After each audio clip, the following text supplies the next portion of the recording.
스팀 컨트롤러가 168,000원? 걱정 없지. 왜냐면 이 몸은 오늘부터 하이닉스 주주 따삭 아프면 돼. 왜 떨어져 갑자기?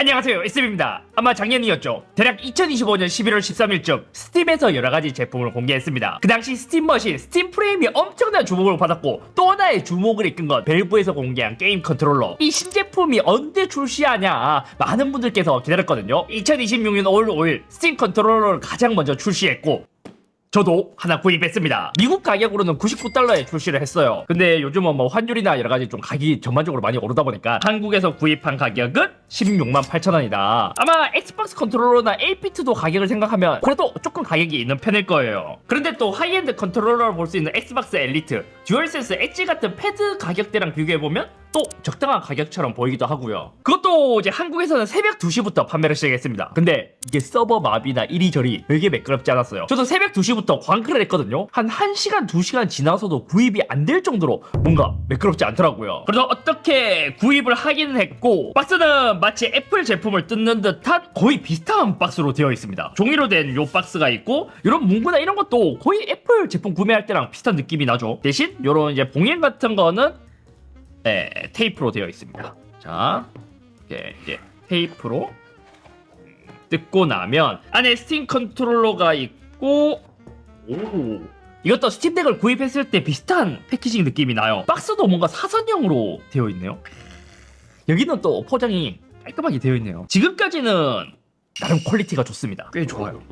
자, 스팀 컨트롤러 딱 열면, 오, 뭐야, 이런 박스도 그렇고 포장 방식이 에이수스 포장에서 봤던 느낌이에요. 여기는 이제 스팀 컨트롤러가 있고요. 여기는 여러가지 구성품이 또 상단에 있는 것 같은데요. 이런 박스는 또 퀄리티가 좋지 않습니다. 느낌이 애매해요.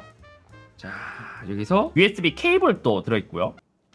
있고, 여기 컨트롤러를 봤을 때, 오, 그냥 컨트롤러랑 차징독입니다. 차징독. 얘도 무선으로 여기 위에 올려두면 충전을 할 수 있게 차징독을 기본으로 줘요. 자, 이렇게 들어있고, 참고로 스팀 컨트롤러는 이번에 처음에 나온 것은 아닙니다. 아마 2015년이 마지막으로 스팀 컨트롤러가 출시했을 거고 그 이후 10년 만에 얘가 등장한 것이죠. 지금 기본적으로 디자인을 봤을 때 마치 스팀덱에서 중앙에 디스플레이를 제거한 거를 좀 이렇게 옹기종기 만들어서 컨트롤러로 만든 듯한 느낌이 나요. 이런 ABXY도 엑스박스 배열로 이것도 이제 스팀덱이랑 동일하게 되어 있고, 이런 것도 엑박 컨트롤러 보면 이제 엑스박스 로고도 여기 이제 버튼이거든요. 그거를 스팀처럼 되어 있는데 이런 건 오히려 엑스박스가 더 느낌은 좋습니다. 엑스박스는 여기에 LED가 나오면서 이것도 되게 예쁘게 나오고 느낌도 좋거든요. 스팀은 조금은 저렴해 보이긴 해요. 이런 감성은 또 없습니다. LED 감성. 얘는 이런 게 좀 예쁘거든요. 나머지 버튼은 스팀덱을 만져보신 분들이라면 좀 거의 익숙한 느낌이지 않을까. 일반 컨트롤러랑 크게 다른 점은 없는 것 같습니다. 위에 이제 C타입으로 충전할 수 있고, R1, R2, L1, L2 요 버튼도 비슷하게 있고요. 특징이라면 이제 스팀덱처럼 터치패드가 하단에 2개 있거든요. 의외로 이게 되게 괜찮을 수 있겠죠. 그리고 스틱도 터치가 인식 가능하다고 했던 것 같기도 한데 이것도 한번 봐야 될 것 같고, 뒤에도 버튼이 있습니다. R4, R5가 있고 L4, L5가 있습니다. 아, 그리고 여기 무선으로 충전할 수 있게 포고핀 단자도 여기 있어요.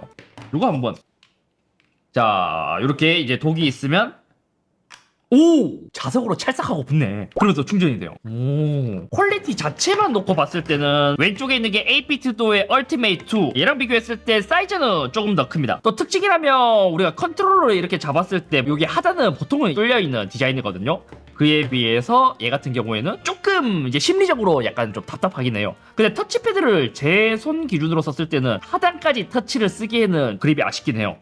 그거 빼고는 일반 컨트롤러들의 느낌이 확실히 이게 손 배치나 이런 게 완전 최적화가 되어 있네요.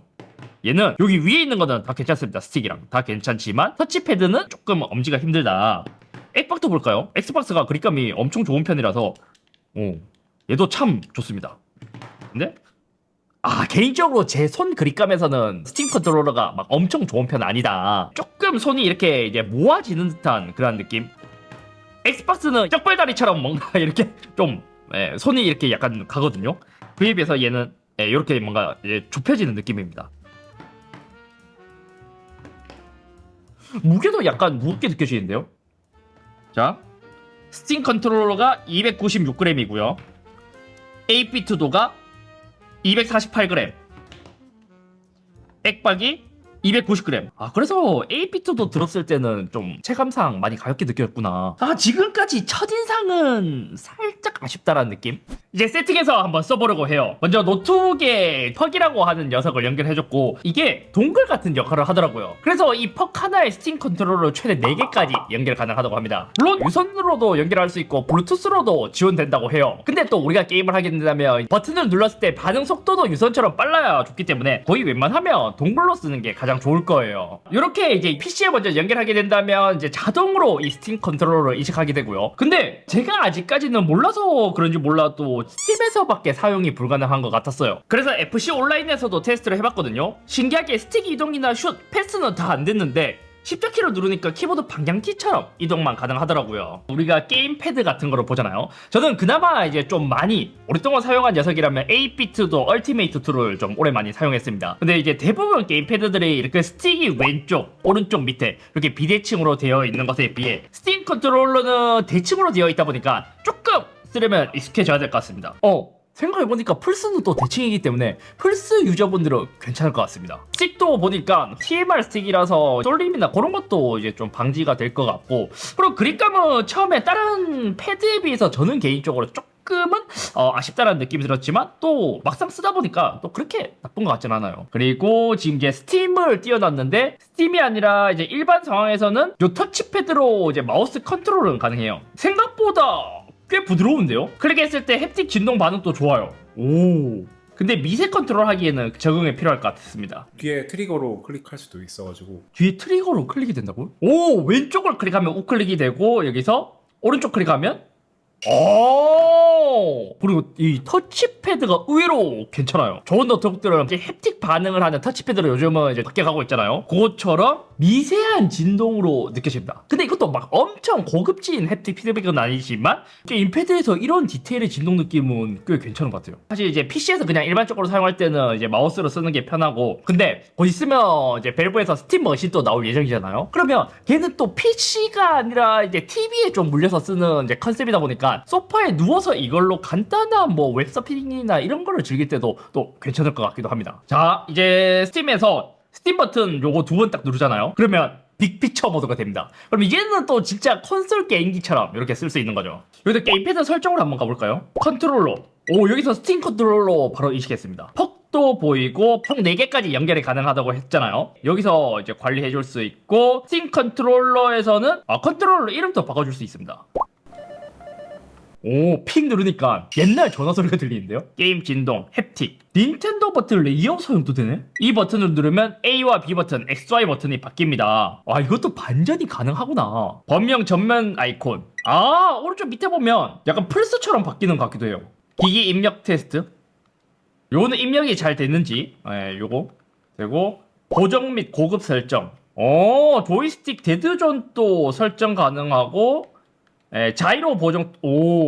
설정이 그래도 좀 디테일하게 있다. 그립 센서 보정, 게임 진동, 햅틱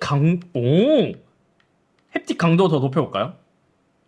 최상의 경험을 위해서는 스팀덱의 햅틱 강도 7 이하로 설정하는 것이 좋습니다. 7에서 넘으면 좀 많이 센가 봐요. 그 다음에 또 신호 강도 같은 것도 나오네? 근데 생각해보니까 이 터치패드를 게임에서 어떻게 활용할까, 카드 게임에서는 좀 유리할 것 같아요. 예를 들어서 덱 같은 카드가 있잖아요. 카드를 고르려면 지금 여기서 게임을 고르듯이 이렇게 해야 되는데, 이것도 터치패드로 이렇게 하면 쉽게 꺼내서 쑥 던지고 그런 것도 되지 않을까요? 또 게임패드가 아니라 마우스로도 해야 되는 게임들이 있는데 그런 데서도 터치패드를 좀 유용하게 사용할 수 있지 않을까 싶습니다. 간단하게 붉은 사막도 한번 해볼게요. 92% 완료. 여기서도 컨트롤러 관련된 게 나오네? 스팀 인풋. 추천 레이아웃 이런 것도 있네? 백그립 버튼 사용하는 것도 있고, 키 커스텀도, 그러니까 이게 게임마다 키를 커스텀해줘서 이제 내가 어떠한 게임을 실행시키면 거기에 맞게. 스팀덱 유저들이 좀 편하게 하려고 만들어 놓은 게 있더라고요. 커뮤니티 레이아웃. 스팀 컨트롤러 레이아웃이 있고, 요거 받아보자. 스팀 컨트롤러 레이아웃. 나 그동안 스팀 하면서 이거 처음 알았네. 이런 것도 유저들끼리 레이아웃을 공유하면 더 게임할 때 더 재밌게 할 수 있겠다. 다 했다. 오, 커뮤니티 레이아웃을 사용합니다라고 나옵니다. 여러가지 키 조합을 많이 써야 하는 붉은 사막 같은 게임에서는 이제 여러가지 커스텀 가능한 버튼이 많을수록 더 좋을 것 같기도 합니다. 얘는 이제 백 버튼 또 4개 있고 터치패드도 있다 보니까 이 터치패드를 더 잘 활용할 수 있지 않을까. 근데 대부분 이때까지 터치패드가 있는 패드들이 많지 않다 보니까 아직까지는 뭐 사용 방법이나 팁이 많이 퍼지지 않아서 조금 시간이 필요할 것 같기도 해요. 뭐 느낌 지금 부드러운데요? 오, 진동 느낌도 괜찮네요. 듀얼 센스는 진동이 워낙 좋기로 유명하다 보니까 그만큼 디테일한 것 같지는 않은 느낌? 일반적으로 쓰는 데는 크게 무리 없을 정도의 이제 진동입니다. 오!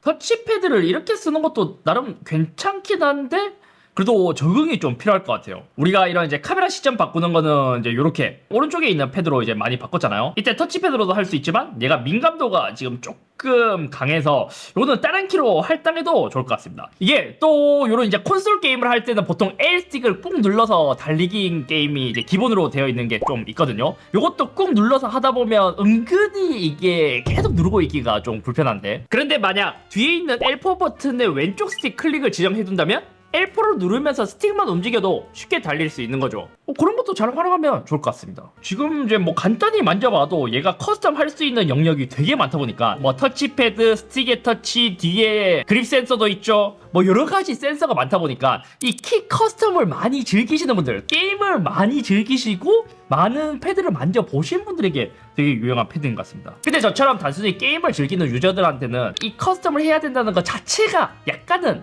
필요하기는 해요. 전반적으로 스팀 컨트롤러를 만져봤을 때의 느낌이 어떻냐면 전체적으로 이제 그립감도 처음에 걱정했던 거랑 달리 쓰다 보니까 요거는 크게 거슬리지 않는 부분이었고, 키 할당할 수 있는 것도 많아서 좋기는 했지만 커스터마이징 자유도가 너무 높다 보니까 일반 유저 입장에서는 솔직히 좀 과분한 패드라는 생각이 듭니다. 그러니까 약간 그런 느낌이에요. 내가 집에서 게임을 즐기는 거는 퇴근하고 나서 이 스트레스를 풀려고 게임을 하잖아요. 근데 이거를 또 세팅한다는 것 자체가 다시 스트레스를 받는 느낌? 또 쓰다 보니까 아쉬운 점이라면 제가 많은 패드들을 만져본 건 아니지만 좀 이제 재질이 약간 저렴한 느낌이 나는 것도 살짝 아쉽기도 하고, 쓰면 쓸수록 제가 8비트도 신형이 나왔을 때 GTA5를 처음 시작해서 끝날 때까지 한번 해본 적이 있거든요. 저는 이거를 썼을 때도 키를 다 활용한다라는 생각이 들지 않고 뭐 더 부족하다 이런 생각이 들지 않아서 스팀 컨트롤러는 저한테 좀 과분한 제품인 것 같습니다. 분명 얘는 기능도 많고 커스터마이징을 하면 포텐이 터질 수 있는 제품이긴 하지만